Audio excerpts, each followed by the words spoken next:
Delaying gratification of goals. The word now was made for young children. It's where they live. Try telling a 2-year-old she can have dessert tomorrow. She doesn't buy it.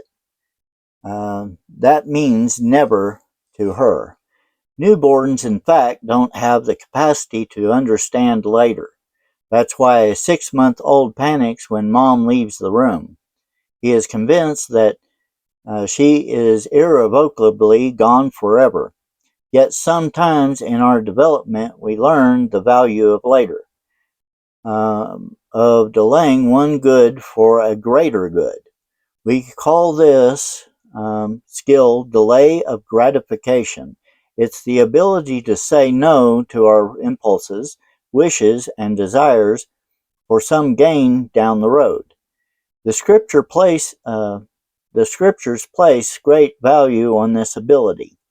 God uses this skill to help us see the benefit of planning and preparing. Jesus is our prime example. For the joy set before him, he endured the cross, scorning its shame, and sat down at the right hand of the throne of God. Hebrews 12 verse 2. Generally, this skill isn't relevant until after the first year of life, as bonding needs take precedence during that time. However, teaching delay of gratification can begin quickly by the beginning of the second year. Dessert comes after carrots, not before. Older children need to learn this skill. The family can't buy certain clothes or recreational items until later in the year. Again, the boundaries developed during this process are invaluable during later in life. They can prevent a child from becoming an adult who is a broken, chaotic, impulse-driven slave to Madison Avenue. Our children can become like ants, who are self-sufficient instead of sluggards, who are always in crisis. Proverbs 6 verses 6 through 11. Learning how to delay gratification helps children have a goal orientation. They learn to save time and money for things that are important to them, and they value what they have chosen to buy. One family I know had the son save up his money for his first car. He began with a plan. With Dad's help, when he was 13, when all his weekend and summer jobs finally paid off in a car, when he was 16, he treated that car like it was fine china. He could eat lunch off the hood. He had counted the cost and he valued the result. Luke 14 verse 28. Respecting the limits of others. From an early age, children need to be able to accept the limits of parents, siblings, and friends. They need to know that others don't always want to play with them, that others may not want to watch the same TV shows they watch, and that others may want to eat dinner at a different restaurant than they do. They need to know that the world doesn't revolve around them. This is important for a couple of reasons. First, the ability to learn to accept limits teaches us to take responsibility for ourselves, knowing that others are not always available for us at our beck and call. Help us to become inwardly directed instead of externally driven. It helps us carry our own knapsacks. Have you ever been around children who can't hear no, who keep whining, cajoling, throwing a tantrum, or pouting till they get their way? The problem is, the longer we hate and resist the limits of others, the more dependent we will be on others.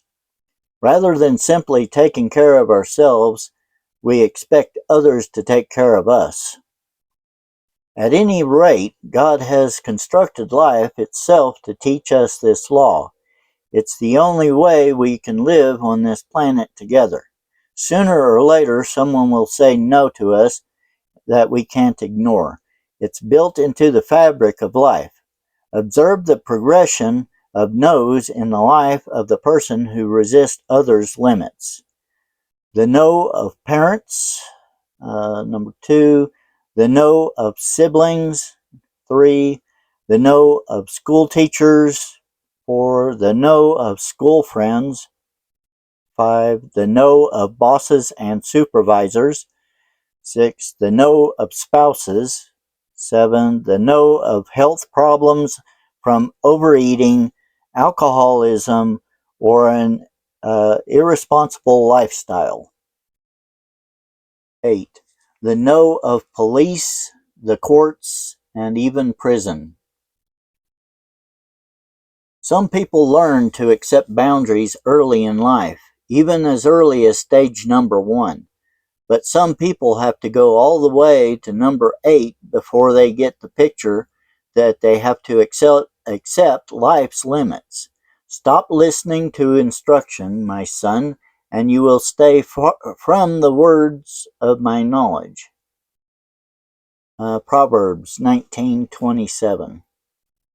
Many out-of-control adolescents don't mature until their 30s, when they become tired of not having a steady job and a place to stay.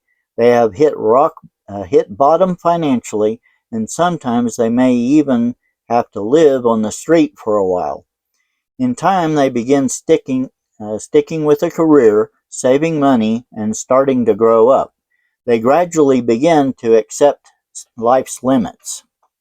No matter how tough we think we are, there's always someone tougher. If we don't teach our children to take a no, someone who loves them far less may take on the job. Someone's tougher, someone stronger, and most parents would much rather spare having their children go through this suffering.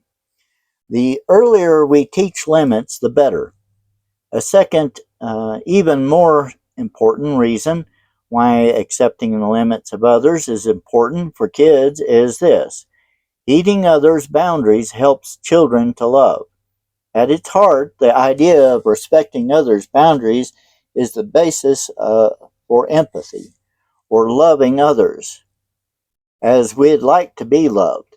Children need to be given the grace of having their no respected, and they need to learn to give that same grace to others. As they feel empathy for the needs of others, they mature and deepen their love for God and others. We love because because He first loved us. 1 John 4 verse 19. Say, for example, that your 6-year-old accidentally but carelessly bonks you on the head hard with a softball.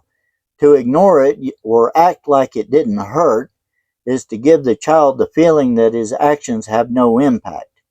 He can then avoid any sense of responsibility or awareness of others' needs or hurts. However, telling him, I know you didn't do it on purpose, but that ball really hurt me. Try to be a little more careful. Helps him see, without condemnation, that he can hurt people he loves and that his actions do matter. If this principle isn't taught, it's difficult for children to grow up as loving people. Frequently, they become self-centered or controlling. At that point, God's program of maturity is more difficult. A client of mine had been trained by his family to ignore others' limits. His subsequent manipulation had landed him in jail for stealing. Yet this process, painful though it was, taught him empathy. I really never knew that other people had needs and hurts, he once explained to me. I was raised to concentrate on number one. And when I began getting confronted on my lack of respect for others' needs, something happened inside. A space opened up in my heart for others. I didn't ignore my own needs, but for the first time I saw progress. I actually started feeling guilty about how my actions have hurt my wife and family. Did he have a long way to go? Absolutely. But he was on the right road. Learning boundaries later in life was a start to becoming an authentically biblically loving person. Seasonal boundaries, age appropriate limits training. Seasonal boundaries, age appropriate limits training. Okay. If this was the first chapter you turned to when you glanced over this table of contents, chances are you're a parent. Chances are also that you may be experiencing boundary difficulties with your children. Perhaps you're reading this simply in an effort to prevent problems, but more likely you're in some pain from which you need relief. Your newborn won't stop shrieking. Your toddler runs the household. Your elementary school student has behavior problems at school.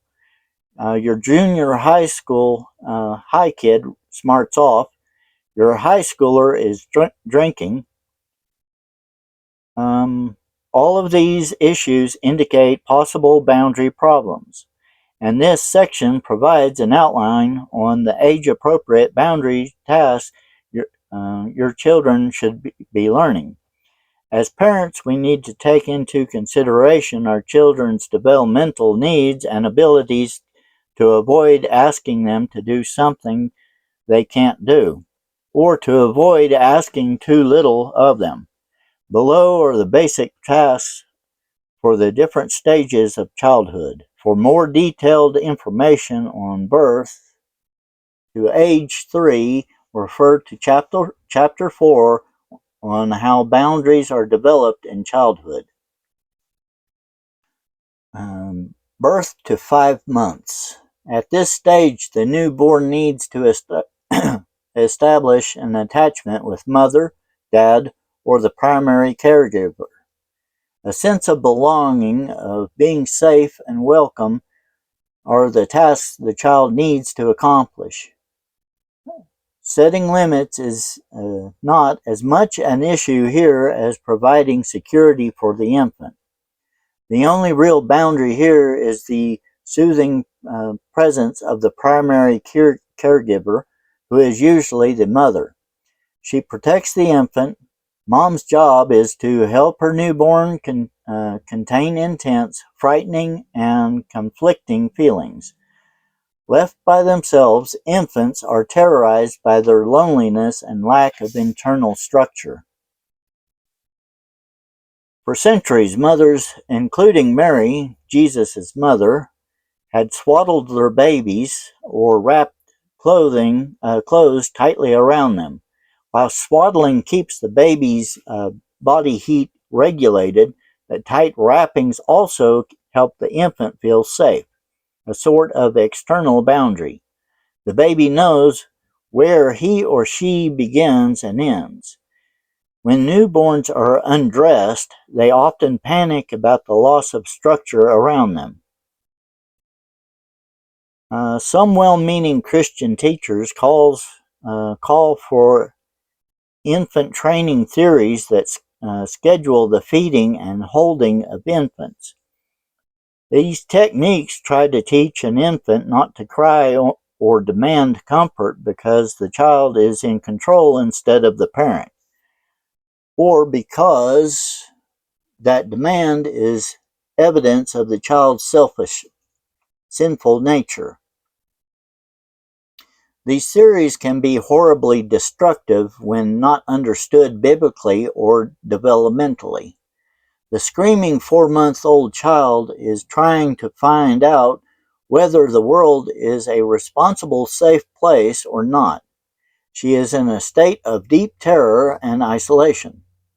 She hasn't learned to feel comfort when no one is around. To put her on the parent's schedule instead of her own for holding and feeding is to condemn the child, as Jesus said, Matthew 12, verse 7. These teachers say that their programs are biblical because they work. When I stopped picking her up from her crib at night, my 4-month-old stopped crying, they'll say. That may be true, but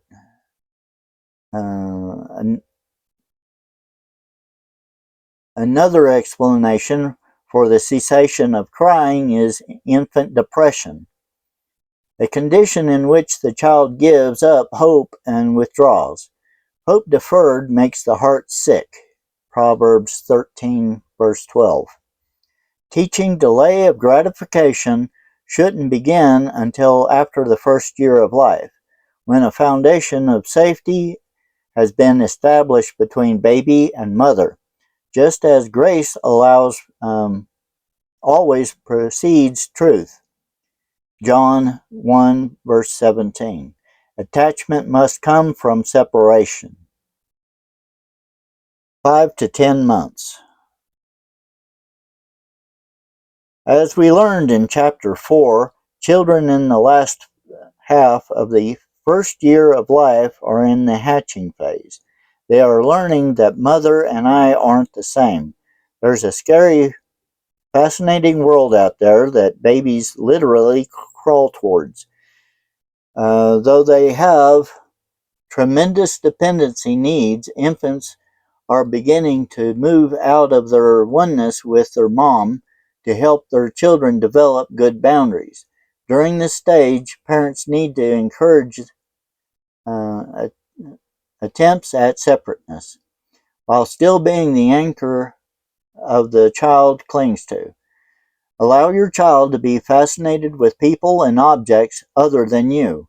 Make home a safe place for your baby to explore. Helping your children hatch, however, doesn't mean neglecting the deep attachment necessary for their internal foundation. Their rootedness and groundedness, this is still an infant's primary work. You need to carefully tend to your child's needs for bonding and emotional safety, while at the same time allowing the child to look outward, beyond you. Many mothers find the transition from their child's love affair with them to the big wide world difficult. The loss of such a deep intimacy is great, especially after the time spent in pregnancy and childbirth. The responsible mother, however, will strive to get her own closeness needs met by other adults in her life. She will encourage the hatching of her baby, knowing she is preparing him or her to be equipped to leave and cleave. At this point, most infants don't yet have the ability to understand and respond appropriately to the word no. Keeping them out of danger by picking them up and removing them from unsafe places is the best route.